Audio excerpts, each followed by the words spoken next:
ব্ৰহ্মাৰ দিনত এক দিৱসত সৃষ্টি ব্ৰহ্মাৰ বলয়সৱে যাত তিনি লোক উপজয় আন দেৱ ঋষি পিতৃ মনুষ্য গন্ধৰ্ব পশু পক্ষী আদি জাহাজ জন্ময় এই সমস্তবিলাকৰ জন্ম এনেকৈ ব্ৰহ্মাই দিনৰ ভাগত সৃষ্টি কৰে আৰু নিশা সমস্তখিনি প্ৰলয় হয়। কেনেকৈ হয় ইয়াত লিখিছে, অনন্ত মুখৰ হন্তে মহা অগ্নি উঠি পাছে তিনি লোক ক্ষণকে দহয়। অনন্তৰ মুখৰ পৰা ভয়ংকৰ অগ্নি ওলায়, অগ্নি তাপ পায়া আতি মহল্লোক হন্তে পাছে ভৃগু আদি ঊৰ্ধক চলয়। জনলোক প্ৰৱেশিয়া এৰাই সমস্তে পীড়া মহাসুখে তথাতে থাকয়। যি 14 লোকৰ জনলোক মহল্লোক টপ লোক ওপৰলৈ ব্ৰহ্মলোকলৈকে যি আছে,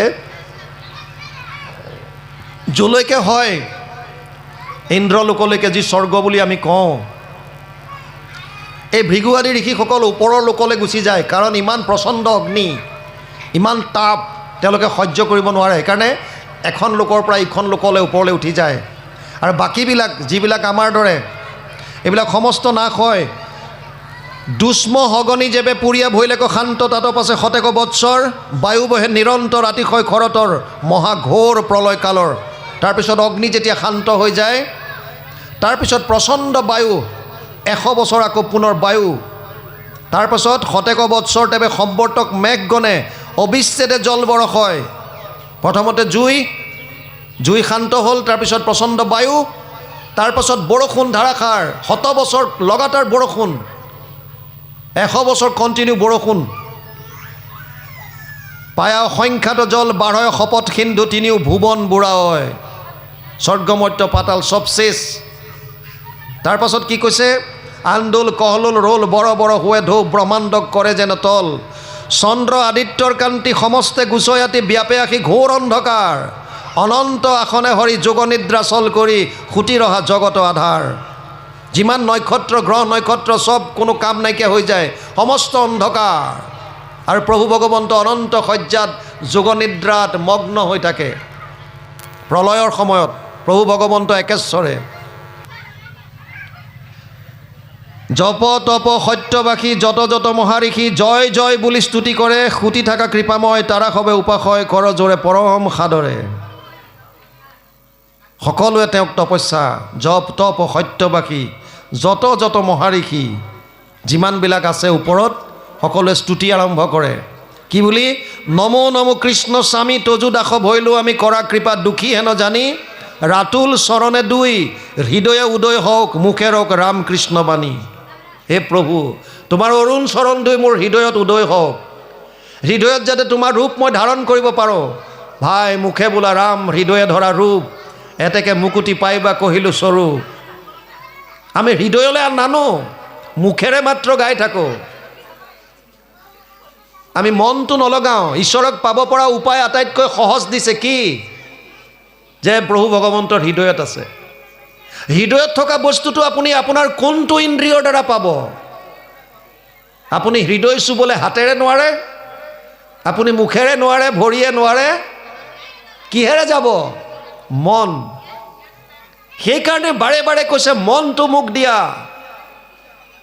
চব চাইণ্টিফিক, চব ইয়াত চব লজিক আছে। আপোনাৰ হৃদয়ত যদি সোমাব বিচাৰিছে তাৰ কাৰণে এটাই মাত্ৰ ইন্দ্ৰিয় চাফিচিয়েণ্ট, সেইটো হৈছে মন। মনটোক চাওক। ঠিক আছে, মনক কণ্ট্ৰল কৰা অতি টান। অৰ্জুনে যেতিয়া কৈছিল যে চঞ্চলম হি মন কৃষ্ণ প্ৰমাথি বলবৎ দৃঢ়ম তস্যাহম নিগ্ৰহম মন্যে বায়ুৰিব সুদুষ্কৰম। 6ষ্ঠ অধ্যায় 34 নম্বৰ শ্লোক। মনটোক কণ্ট্ৰল কৰা মোৰ কাৰণে টান। ভগৱানে কৈছিল অসংশয় মহাবাহু মনো দুৰ্নিগ্ৰহম চলম অভ্যাসেন তো কৌন্তেয় বৈৰাগ্যেন চ গুজ্যতে। 6ষ্ঠ অধ্যায় 35 নম্বৰ শ্লোক গীতা। হে অৰ্জুন, যদিও ইয়াত অসংশয়, কোনো সন্দেহ নাই, মন কণ্ট্ৰল কৰা টান, কিন্তু অভ্যাসেন তো কৌন্তেয় বৈৰাগ্যেন চ গুজ্যতে। অভ্যাসৰ দ্বাৰা, সংসাৰিক বস্তুৰ প্ৰতি বৈৰাগ্যৰ দ্বাৰা তই মনক কণ্ট্ৰল কৰিব পাৰিবি। অভ্যাস কি? শ্ৰৱণ কীৰ্তন, শ্ৰৱণ কীৰ্তন অভ্যাস। অৰ্জুনক কৈছে যদি তই মনটো মোক লগাব নোৱাৰ, অথ চিত্তম সমাধাতুম না শক্নোসি ময়ি স্থিৰম অভ্যাস যোগেন ততো মাম ইচ্ছাপ্তুম ধনঞ্জয়। 12শ অধ্যায় 8 নম্বৰ শ্লোক গীতা।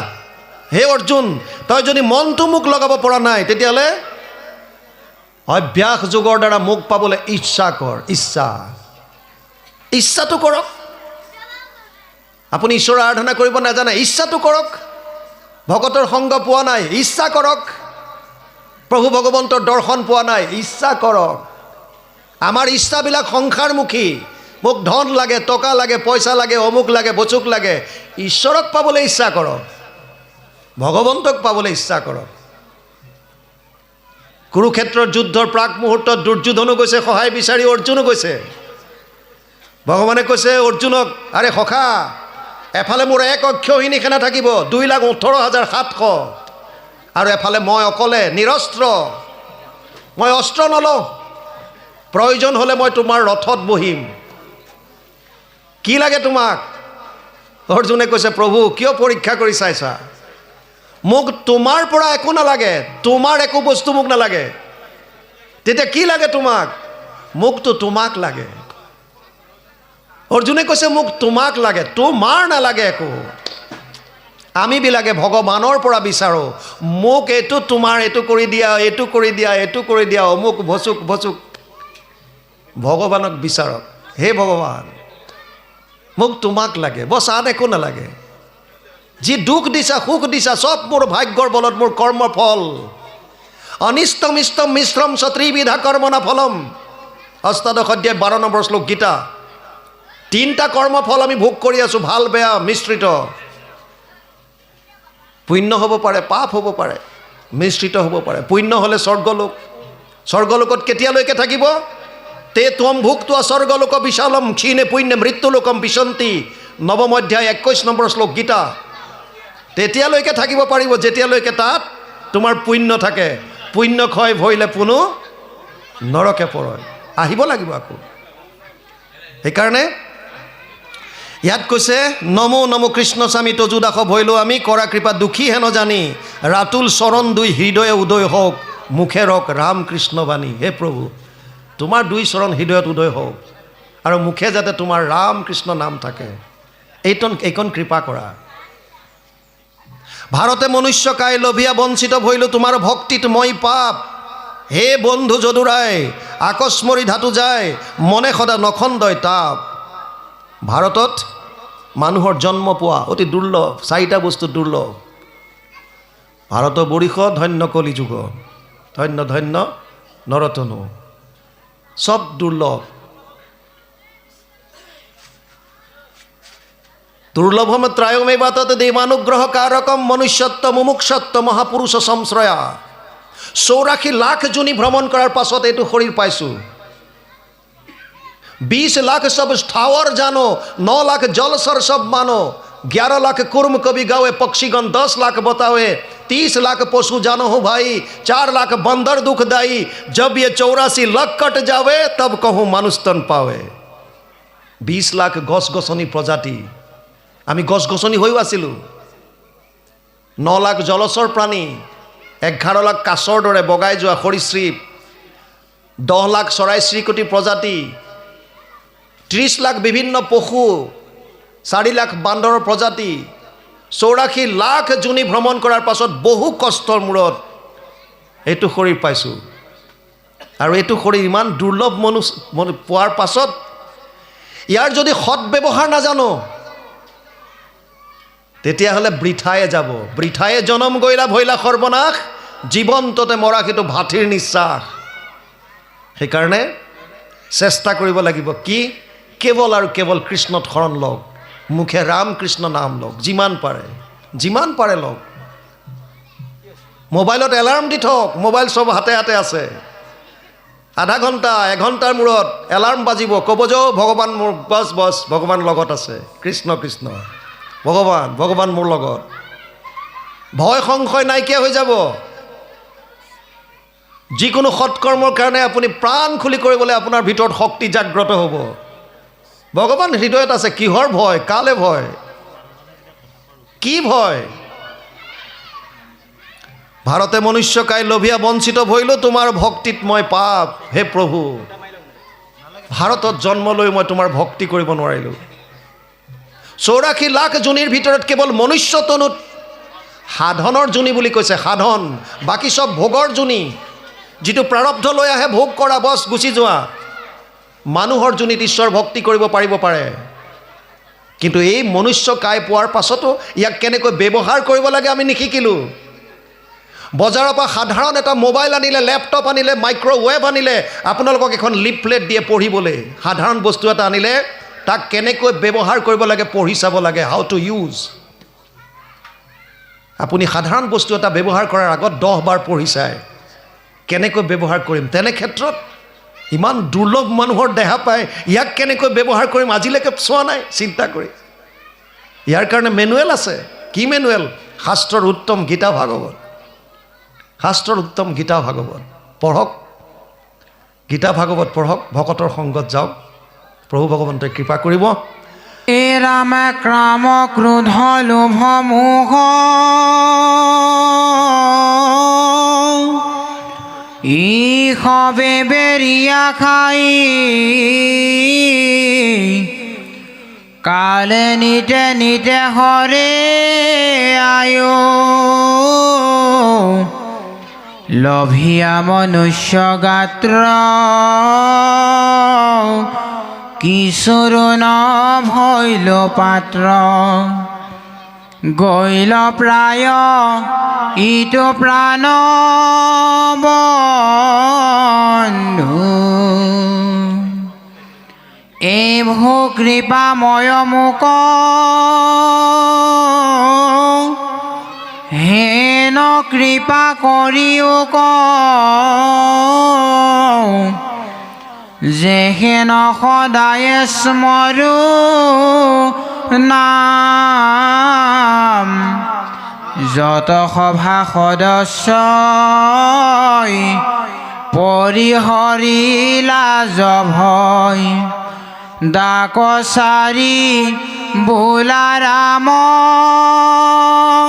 ৰাম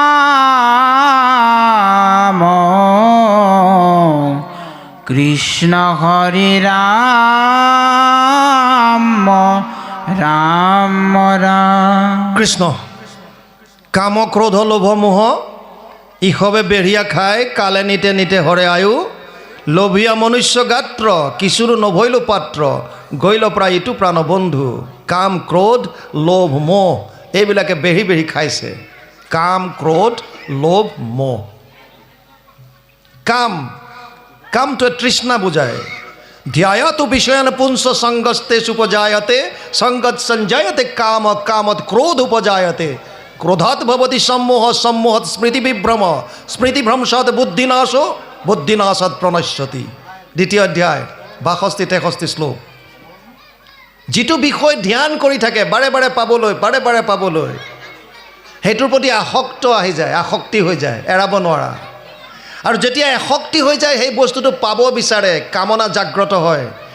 কামনাত ব্যাঘাত জন্মিলে ক্ৰোধ উৎপন্ন হয়। কিবা এটা পাব বিচাৰিছে, আপোনাক যদি কোনোবাই বাধা দি দিয়ে আহি গ'ল ক্ৰোধ। বহুত ল'ৰাই ছোৱালীয়েও ভাল পায় কাৰোবাক, মাক বাপেকে যদি বাধা দিয়ে প্ৰধান শত্ৰু মাক বাপেক, প্ৰধান শত্ৰু। যিটো বস্তু পাব বিচাৰোঁ তাত যদি বাধা আহি গ'ল ক্ৰোধ। আৰু যদি সেই বস্তুটো পাই গ'লোঁ আৰু পাবৰ কাৰণে লোভ, আৰু লাগে। এটা বস্তু আপুনি কামনা, যিটো বিষয় ধ্যান কৰে এইটো পাবৰ কাৰণে তৃষ্ণা, পাই গ'ল যদি লোভ বাঢ়িল, নাপালে যদি ক্ৰোধ উৎপন্ন হ'ল। কাম ক্ৰোধ লোভ মোহ ইসবে বেঢ়িয়া খায় কালে নিতে নিতে হৰে আয়ু। এইবিলাকে আমাক বেঢ়ি বেঢ়ি খাইছে।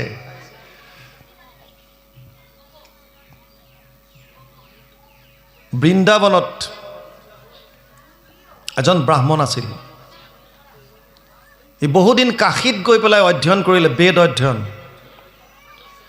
বেদ অধ্যয়ন কৰি যেতিয়া ঘৰলৈ আহিল তেতিয়া নিজকে অলপমান প্ৰাউড ফিল কৰিছে, আৰু মই জানো পুৰা বেদ শাস্ত্ৰ শিকি আহিছোঁ। গাঁৱৰ ছোৱালী এজনী বিয়া কৰাই দিলে, বিশেষ পঢ়া শুনা নাই, সেইকাৰণে সি ভাবিছে আৰু এইজনী ছোৱালী আৰু কি আৰু। কিন্তু যিদিনা তেওঁলোকৰ ফুলসজ্জা, সেইদিনা ঘৈণীয়েকে এটা প্ৰশ্ন কৰিলে যে আপুনিতো ইমানবিলাক বেদ শাস্ত্ৰ পঢ়িলে, মোক এটা প্ৰশ্নৰ উত্তৰ দিয়ক, মই জানিব বিচাৰিছোঁ। কি? যে পাপৰ পিতৃ কোন? পাপৰ বাপেক কি? তাৰ মূৰ ঘূৰি গ'ল।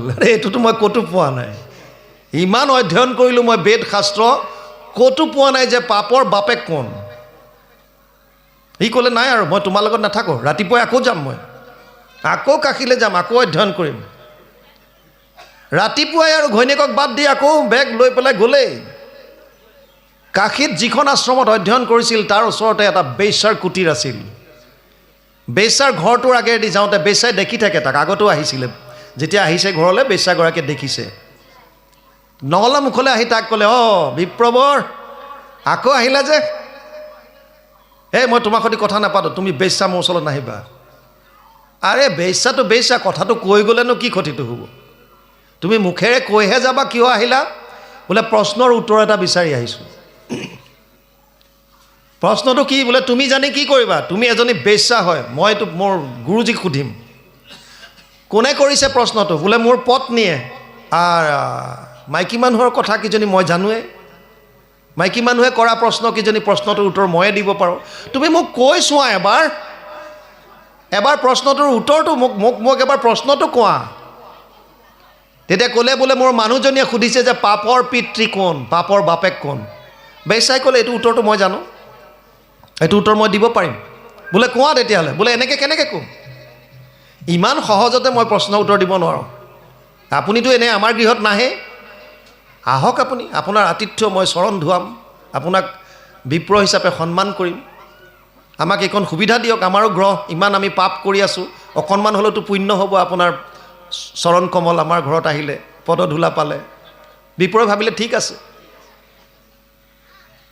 প্ৰথমতে ক'লে মই নাযাওঁ। বোলে আহক, আপোনাক 5টা সোণৰ মুদ্ৰা দিম। আহিল, ঘৰত বহুৱালে।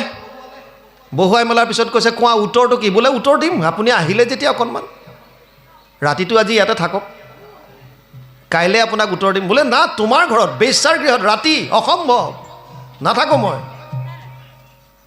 15টা সোণৰ মুদ্ৰা আৰু দিম, আৰু 15টা, মানে 15 পাছে 20টা। ই ভাবিলে ঠিক আছে, কিন্তু মই ৰাতি থাকিমহে, মোৰ ৰুমত কিন্তু আহিব নোৱাৰিবা, মই অকলে, মোক এটা ৰুম দিয়া, মই তাত থাকিম। বোলে হ'ব, ভিতৰৰ পৰা হুক লগাই ল'ব।